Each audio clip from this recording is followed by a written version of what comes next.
Imagine this. It's a typical day at your association. One department is rushing out to push a campaign, while another is preparing to launch a long-awaited initiative. The result? Your member opens their inbox to a flood of emails, or even worse, they don't. They've grown used to hitting delete, overwhelmed by a fire hose of content and ads. It doesn't have to be this way. Let's talk about content calendars. Hello, everyone, and welcome to the Association Amplified podcast. We explore the solutions to bridge the member value gap, the biggest threat to associations today. Today, we're talking with Brianna Pirelli, creative program and project producer at Worker Bee TV. And today, we're going to be talking all about consolidated content calendars and why they're so important for associations for their growth and success. So this is a really interesting one because as soon as you start mentioning content calendar, automatically people are going to be thinking that, hey, we're talking about marketing, or maybe we're talking about the social media post. It's often associated with something like that. But especially in the association space where we're really trying to define a member journey, we're trying to set up the next year, hit our renewals, launch new initiatives, coordinate with the event to maximize success there. It really only makes sense to start adopting the viewpoint that consolidating all your departments across all the initiatives, the member benefits, your comms, your marketing, the event, it's just critical to making sure that not only is that member going to get a steady stream of information that makes sense to them in the time and place of the year, but also that we're making sure that there's collaboration between departments, which is actually a major component that I really want to touch on today, Brianna. But also, really importantly, it creates a huge opportunity for the non-dues revenue side of the objectives for the year. Is if you're not coordinating all this and putting it into a master plan, which is really what the content calendar is, then you're really limiting your ability to monetize where you can, and your revenue is going to suffer. So I kind of went into it there. Brianna, I'm interested in your thoughts on this topic. Yeah, thanks for really setting me up there. I just got to remember everything you said. No, I'm just kidding. So basically, a content calendar consolidated across the entire association is just absolutely critical to disseminating value to the members throughout the year. And I'll tell you why.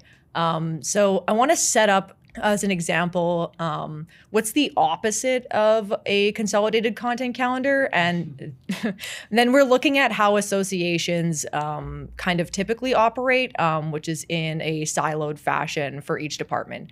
So imagine you're an association that has like an events department, an education department, and then some sort of membership department. You're not thinking about what's going on with every other department. You have a list of objectives as defined by the board or what have you, and you're just basically trying to achieve those objectives in kind of a vacuum, right? So say you're the events department and you're thinking, okay, I got to promote the annual conference coming up, and you're just like laser focused on that.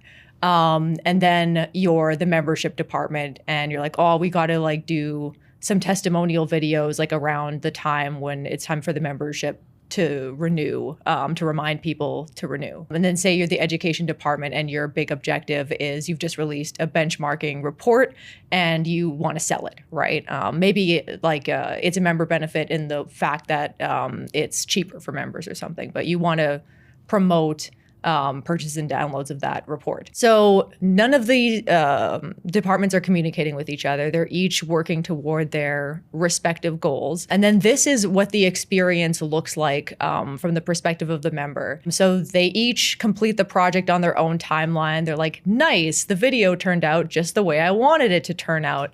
And they each send an email. Say one finishes, the events person finishes their video on Monday, the benchmarking person finishes their video on Wednesday, the membership person finishes their video on Friday.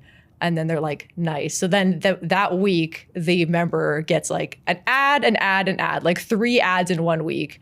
And then they're like, wow, I pay to be in this association and all I get is ads. Like I just get constantly like solicited for money. Like where's the value, right? So you firehose the member with a bunch of asks rather than gives, and it changes their perception on like what their relationship is to you, right? Because they're paying for their dues, they're thinking they're going to get value in return, and then they just get asked, right? So the worst thing that can happen in that scenario is they unsubscribe. They're like, I'm sick of hearing from these guys. They keep sending me ads. So they block you or they unsubscribe from the list. And then you've lost your chance to communicate with the member and to send them valuable things. And the chance of them renewing the next year is at an all-time low, right? The opposite of this idea, basically, is to make sure that all of the departments are collaborating on a single calendar. The idea is that instead of sending things out when they're done and like working separately in a vacuum, that every department is going to have like one single source of truth where the cadence is planned out beautifully. So there's like a mixture of give and take. And it's released on a predictable schedule so that members can anticipate when a video is going to come and maybe even look forward to it. Yeah, I mean, that's an excellent point. Actually, very recently, we were working with a client of ours, and we did a really deep analysis of their strategy and down to what are the regular comms. And what we found out is that they were just emailing their members nonstop with every single opportunity that they can, create to put in front of to try and generate revenue, put value into membership. But because it wasn't coordinated, there wasn't the master planner behind it, and a lot of thoughtful collaboration between the team members, is that the member experience was that, hey, do you want to do this? Do you want to do that? Do you want to buy this? So remember, ads can be interpreted as, if you have a course that you're looking to bring forward to a member, an ad can be conceived as the event that's coming up and it has a price tag behind it. So anytime we're asking for some sort of transaction, right, if it's time or money, the member can conceive that as an ad, of course, on top of, if your association is including any sort of corporate sponsors into the email, which I'm not against, by the way. But I think what we're trying to drive home is that if this stuff is coordinated more thoughtfully, you can kind of have your cake and eat it too. You can check all the boxes of everything you want to push out that year and bring forward to the member. But what ends up happening a lot is that marketing ends up being something like an order taker, and all the departments walk by, their desk and go, okay, hey, I need this sent out. I need this. And there's just no discipline in what's going out when. Maybe it's the poor marketing person saying like, hey, we need to have some resolve here and what's gets sent out in the next email. But as departments, well, my initiative's really important. I have to put that out there. Why aren't people thinking this isn't as important? It's not about that, right? So I'd really encourage people to have those conversations. All the member benefits an association can create can be really important. They can be really thoughtful and they can be well constructed and beneficial to the member. But if you aren't coordinating those things, it could be a bad experience for the member. And as we may touch on, you're not actually going to get the most value out of your plan as you think you might if you don't pull it together and have a consolidated effort, just pulling the team together and working on it together. Yeah, I totally agree I totally agree with you is what I was trying to say. So it comes from a good place. Like but the truth is that it's not about the intention, it's about the member perception at the end of the day. Like each of the departments, it's not like, we're not trying to paint the picture that they're like, oh, I just care about my initiative because my boss said so. You're making good stuff and that the member wants it. And you're thinking like, why wouldn't they be like waiting to get this communication from me to say like, oh, this is a really good deal on this benchmarking report. Like it's actually very expensive. And the fact that everyone paid into it subsidizes the cost to you greatly. You're thinking of it more as like a coupon, like look at this excellent value. But it's just the cadence of ask after ask after ask that wears on a member. And we're trying to create a different effect where you're training them to every time they get an email to be like, ooh, like what's in here? Like what good thing are they going to send me now? Like a bag of treats that gets delivered to them because of what they've paid. Think of like your emails going to them as like a loot box, a subscription box that they've signed up for. Like let's get a look at my curated jams, right? I love the jam analogy. Yeah, the jam of we want a jam of the month club experience, not an experience where they're feeling like they're always being like nickeled and dimed, even though these are member benefits that a lot of like effort has gone into. It's just about the perception.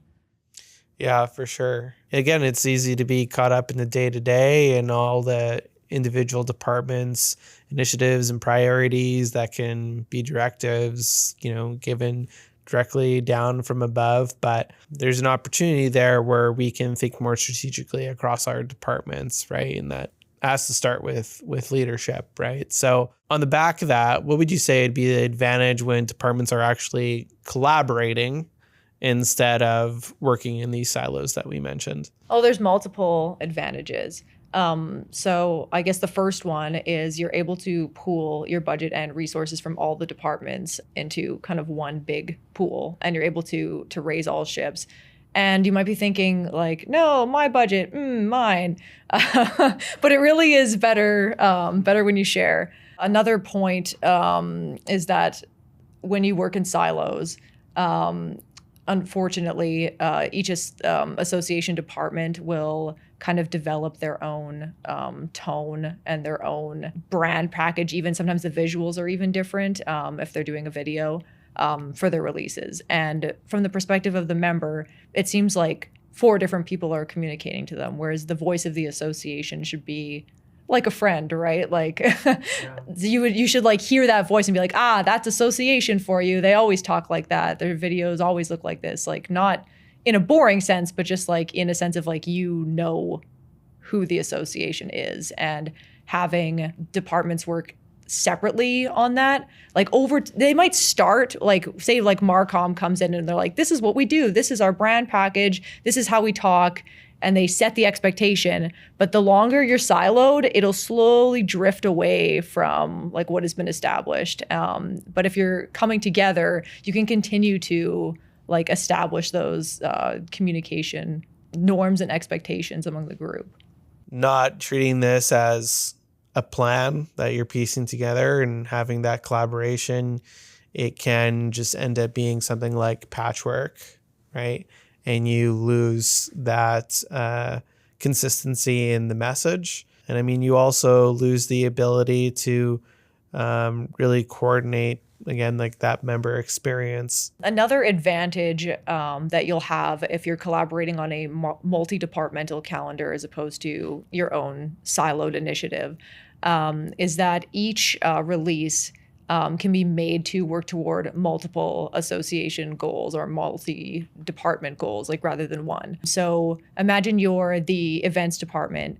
You might be looking to invite people to your annual conference. So the answer would be, let's make a conference promo that's essentially just come to the conference. And like there's a time and place for that. Like people still want that video and they probably do want to come to the conference.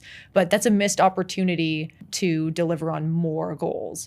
So for example, you could have the education department and the events department collaborate to make an educational video that's talking about maybe a hot button topic that's going to be covered by one of your keynoters. So you set up some sort of educational content, and then somewhere at the end, you say like, hey, by the way, come to the conference. Then we're really going to talk about it with an expensive speaker. Right. So that's like an example of how when you kind of plan things out, take a look what's going on in the sequence that it's going to be going through, you can find opportunities to reinforce separate initiatives across different projects. Mm-hmm. Another advantage that you're going to unlock if you set up a multi-departmental calendar is you can establish a cadence of releases that mix ask with give. So the example that I just said earlier, where you have a event promo is an ask, right? It's an event that they probably want to go to, but it's still like pay money, come to event, right? And putting too many of those in a row, it just creates fatigue.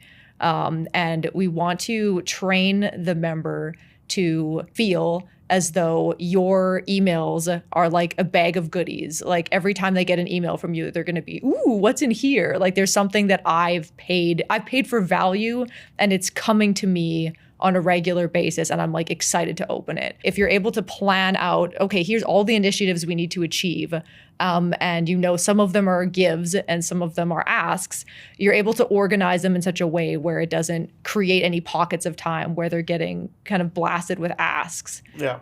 So then the emails come and they're like, instead of being like, I'm not opening these anymore, they're always open them. And if they get an ask, they're like, oh, well, they gave so much, I'm happy to explore this ask. Right. So I guess that kind of touches back on what we were saying before, is like you need to have some discipline in terms of what the actual comms going out to your member would be. In this case, email. So you could always balance the ask and the give like you laid out there. And like I said about the schedule, where you have not just balanced out like what all the initiatives are going to be and organizing them by ask and give, but just the fact that they're coming out on a regular basis is already a huge facelift compared to the first situation that I painted, where things go out as the departments achieve their objectives. So they finish the promo and the promo goes out. The report is ready and some sort of promo for it goes out. Ideally, members will expect to receive a release from you at the same day, maybe even the same time if you can swing it, so that they're anticipating it in their brain. They're saving space to look through that if it's a newsletter or if they're expecting an educational video from you. Like the more regular you are, the more they're putting aside like mental space to explore that value when it arrives in their inbox, and the less they're going to be caught off guard and be like, oh no, put that in my deep in my inbox, and then they're never going to get to it until the next release comes, and then they just start to pile up. We've had conversations before about how we're both subscribe to newsletters, and it's just a list of broken dreams. You're like, one day I'm going to read these 7 articles that I have all tabbed up, but it's you're never going to read them. Yeah, the piling on never stops. So if it's not alluring enough to take action on in the moment, then it's not likely going to get any action on. What you said there also made me think about how, and we see this a lot here, where, an organization may go through a lengthy process to launch an initiative, and because they didn't step back and think about the year that way and use a content calendar methodology where they're essentially, we're talking about is laying down a sequence of releases, right? It didn't allow and coordinate that across what's happening in the association. So those initiatives, the member benefits, something will get released, like a new member benefit, right? Or some other descript initiative that gets completed. And then everyone kind of goes wait a minute, we probably should do something to reinforce this somehow, So it's either they'll do some sort of interview video or what have you, some sort of promotional piece to reinforce that this thing exists. Or something like an event happened, and in some cases there was the wherewithal of we should send a videographer there, but there's actually no plan on how to maximize any of that time. So just linger just a little longer on this. An event is a good example, right? So say you have your annual conference. Some associations may have the wherewithal to get that videographer, but what could be produced and used across the remaining of the year isn't really accounted for. And it's well, we'll figure it out later. which how often does that just look like someone's inbox where it's like, well, we're sitting on this footage. We'll get back to it sometime, right? But then, the cycle just starts all over again. So yeah, to really maximize opportunity, it just goes back to the beginning here where it's like, you got to lay out that sequence. You got to think about how it applies across the whole organization. Right. It's really your ultimate planning tool. That's the first step to everything you're going to be able to do after. Once you have all of the initiatives lined up in the calendar, and then you slide in like, what are the filming opportunities? Like, oh, we know that the conference is going to be this day, and then we're going to be able to film like X amount of interviews at the conference, that we're going to be able to use those later in the year. Or we know this report is going to come out on this day, and then we can make like videos related to that report, like from that point after. Or we know that we're going to have some sort of course like happening at this time that we're going to record, and then we're going to be able to like reference that later. It's really allowing you to make the most of those opportunities if you've planned it in advance, rather than like, instead of being like reactive, it's proactive, right? So Brianna, just to take a step back here, what we're laying out, what does that look like when it's well executed? Right. Okay. So every department has lined up absolutely everything that's going to happen, all of the initiatives, all of the barriers or filming opportunities or events are accounted for in the calendar. Ideally, you have a regular release date, and if you can even swing it, a regular release time.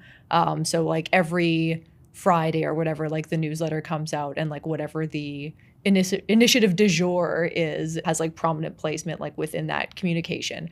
But you're not just thinking about that like at a high level, like that's level one, I guess. Level two, you mentioned earlier that if you're not training the members to set aside that mental space to act like when the content arrives to them, that you might lose the opportunity to have them engage with that asset. So we want to try to build an ecosystem where there's multiple opportunities for them to engage.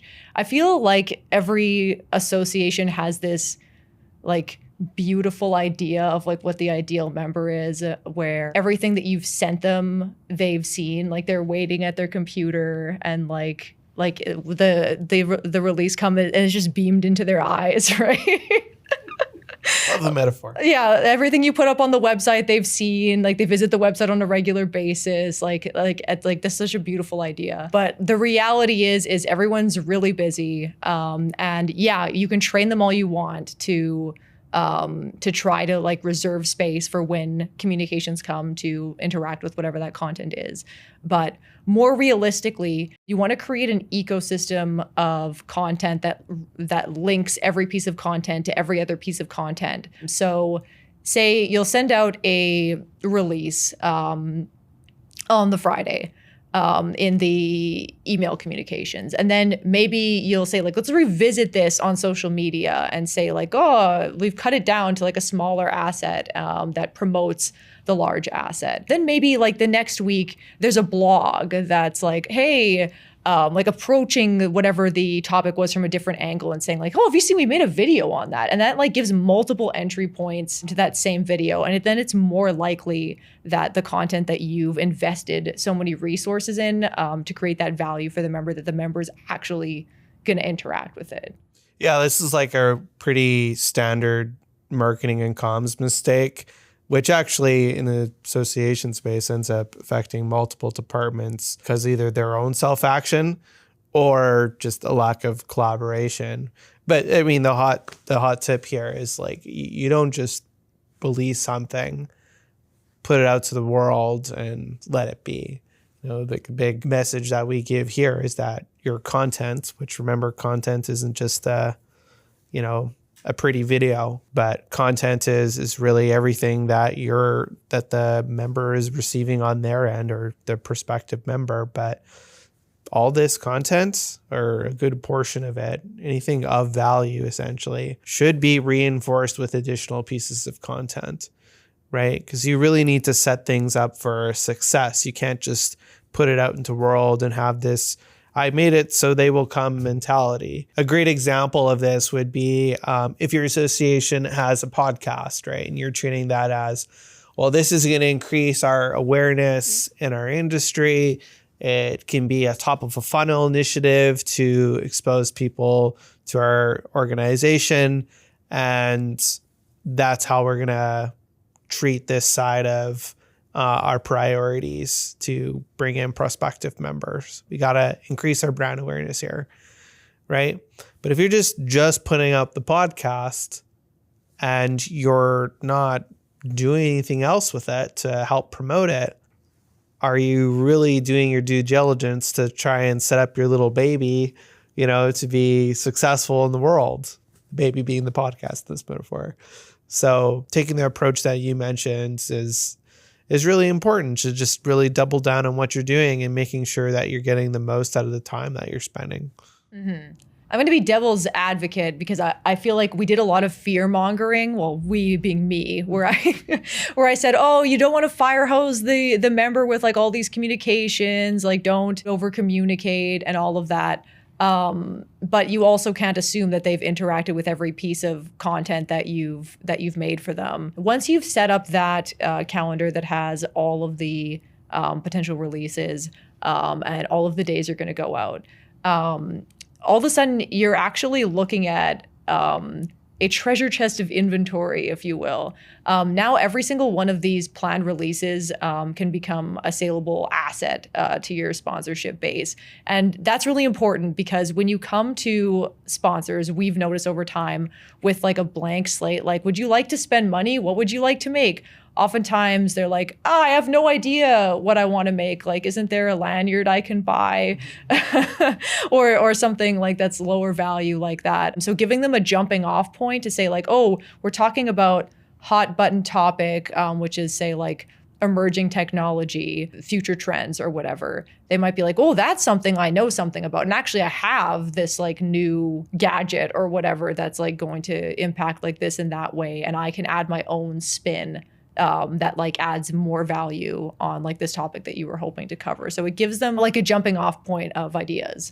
So you can sell these, this inventory that you're creating in a number of ways. You can have like a regular series that a sponsor can have the naming rights to, or you can just advertise on them. Like once you have like a regular series that members are anticipating in their inbox and going to, you can do content marketing by where the sponsor can actually like appear as the content or in the content, or say you have a video that's like, here's the trends that we're seeing for 2025. You could have a sponsor like in the middle of that being like, and I also think the trend is going in this direction in some like way related to one of their products or offerings. And they can get in on it that way. Or you could offer them a gating opportunity on some of your content, the opportunity to capture leads. Or you can be your own sponsor, right? You can capture those leads if it's something that you're offering outside the scope of just your membership. Say it's a piece of content that you're offering for free. You could capture those leads and turn them into members. Yeah, absolutely. Again, going back to the beginning, it's like if there isn't that plan from the very beginning, you can't address what are the opportunities for sponsorship and all the things that are going to go out the door, right? And therefore, it's not in the media kit, right? Or your marketing kit. Coordinating these things is hugely important to maximizing your revenue potential, right? And we see that all the time. When you do put things into a content calendar and you plan out what are the items that are going to go out the door to the member, you can create sponsorship opportunities all over the place. It really allows you the ability to think strategically, right? And I don't mean to, say that in an empty way. I really mean it. So, for instance, if you know that there's a hot topic that your members expect you to communicate on, well, and your subject matter expert is potentially just an industry partner, well, there's like a great opportunity to work collaboratively with the private sector in a way where they could contribute intellectually on something that's really important, relevant to your members, I mean, let's use like a mundane examples. Say there's some new breakthrough in carbon fiber. Well, let's talk to the folks that really know what's going on that topic, and our members, which are hypothetically engineers in this case, are going to really appreciate that because they're going to want to know, they're going to be excited to hear from the people that did the science, right? And understand it on a deep level. But again, if we're not thinking strategically of how all this stuff fits in together, we're going to totally miss out on that opportunity. So I wonder if you could actually give an example of what that looks like in practice. So for example, if you set up ahead of time that you want to cover these 5 topics, say there's 5 categories of technology that you regularly talk to your members about. You might have at the beginning of the year in mind like 5 people from the private sector that are on the leading edge of each of those opportunities. So that creates a reason to talk to them and say, what's going on in the discussion for topic A.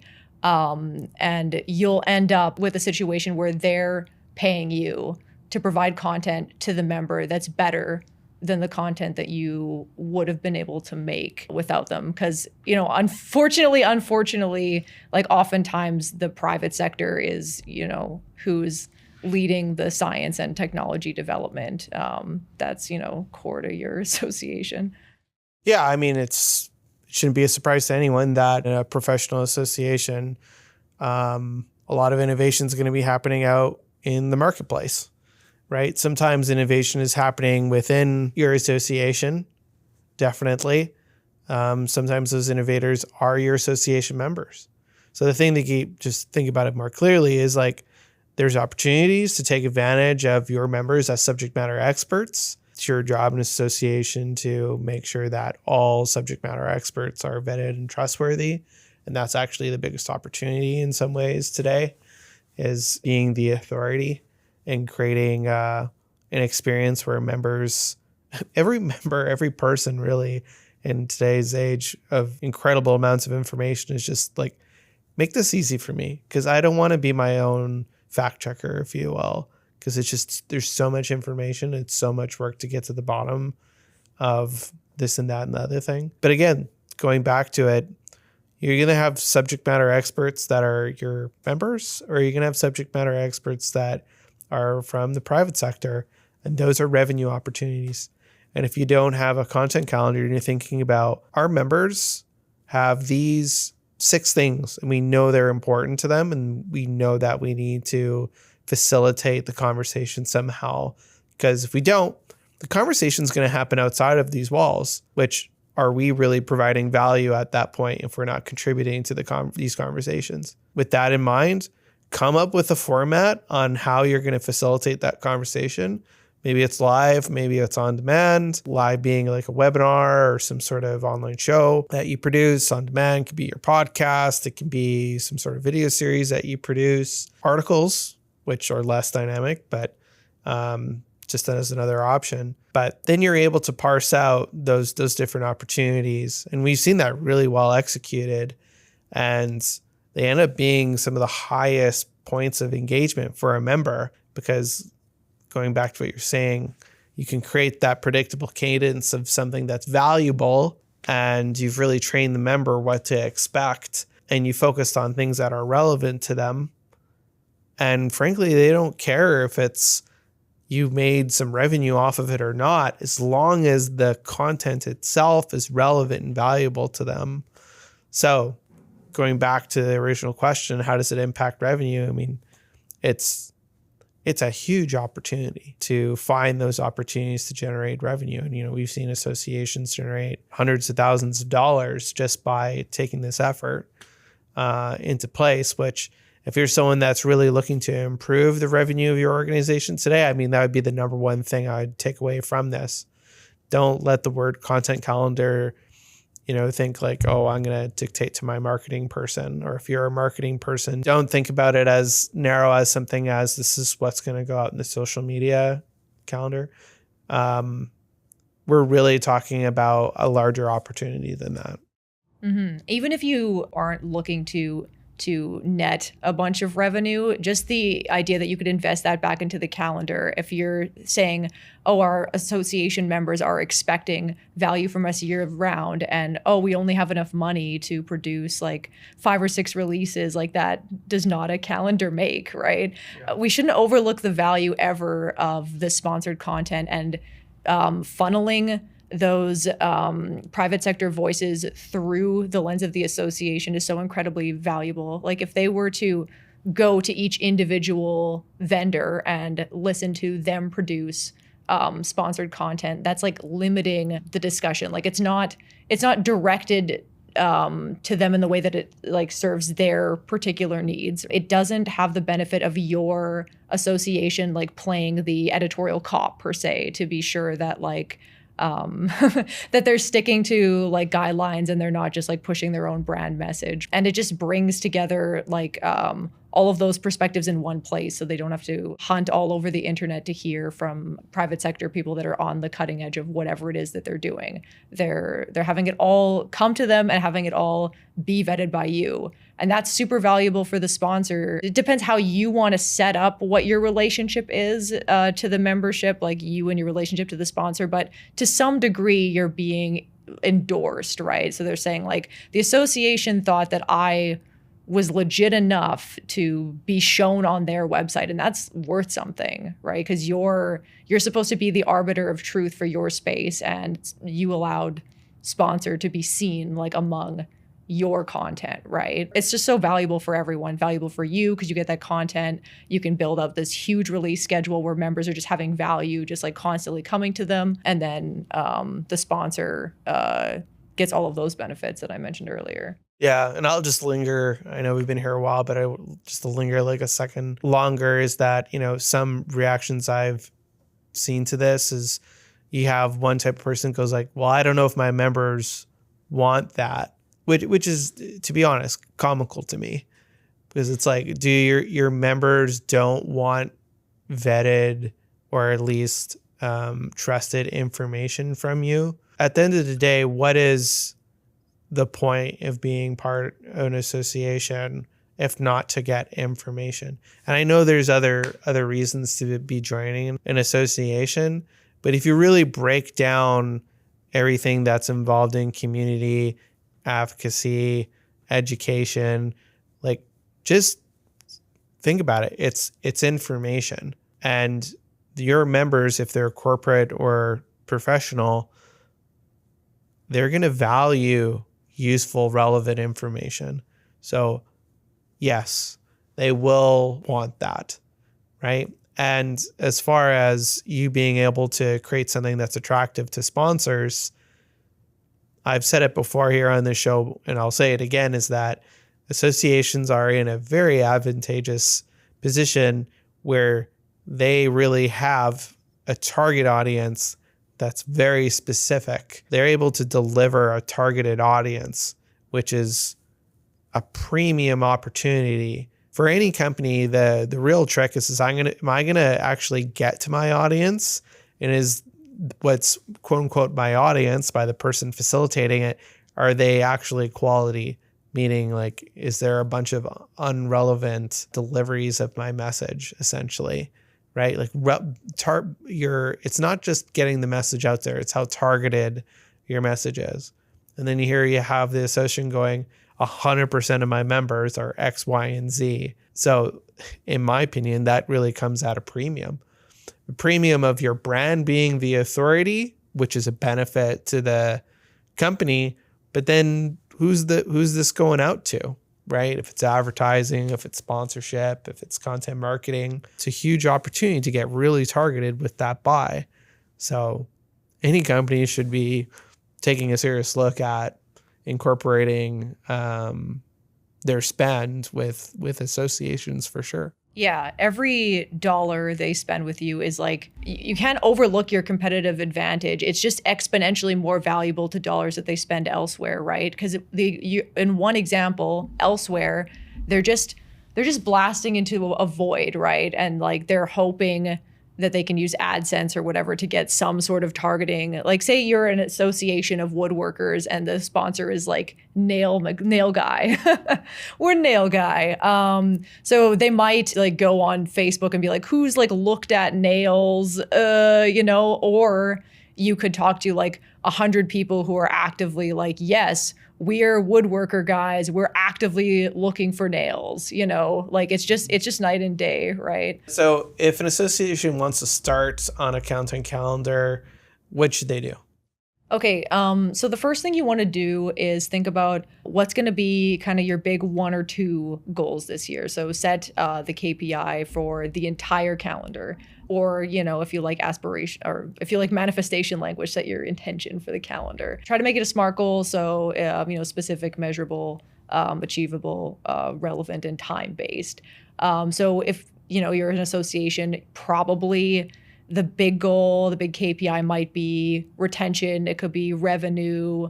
It could be recruitment. So that'll help you kind of set a North Star to make sure that everything that follows is going to ladder toward making the impact where you really want the impact to be made. If you're really like thinking like, oh man, like what we really need is new members. Like if only we had some fresh blood, and then like your calendar is like just like a hard revenue calendar. It's like, that's still great. Like you're never going to do bad, like having like an excellent calendar, like full of regular releases that like deliver value, but you want to put your effort toward where you're really hoping to see the impact, right? So that's step 1. Step 2 is you want to think about, okay, what does value mean to the member? Like what are the communications that they're hoping to see from us? Like what are the topics that they are like really here to hear us communicate on?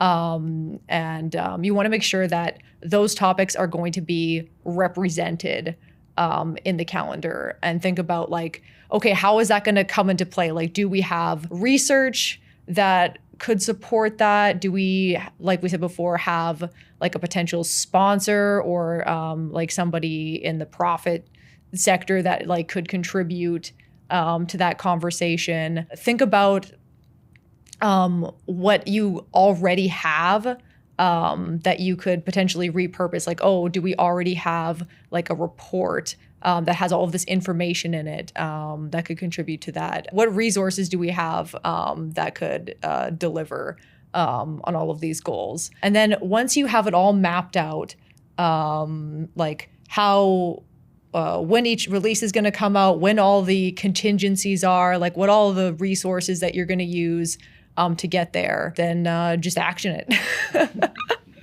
Just do it. Just calendar. Okay. Once you have it all lined up, don't feel like, I know that we said put all this time into the plan and the plan is so important, and think about the ecosystem that the video is going to go out into, and think about how the member is going to behave when the video reaches them, and like what the journey of assets they'll navigate are. Like, I know that we painted this beautiful plan, but another important part about being an association is like responding to what's relevant now. And a lot of the times that means that you're going to have to pivot, right? Like something will happen in the industry and everyone is going to be looking to you to be like, oh, they got to respond. Like, what are they going to say? This crazy thing just happened. And like everyone is looking to you for guidance. And you're like, no. Like, we're putting out our conference promo today, right? So just, set aside some room to be flexible.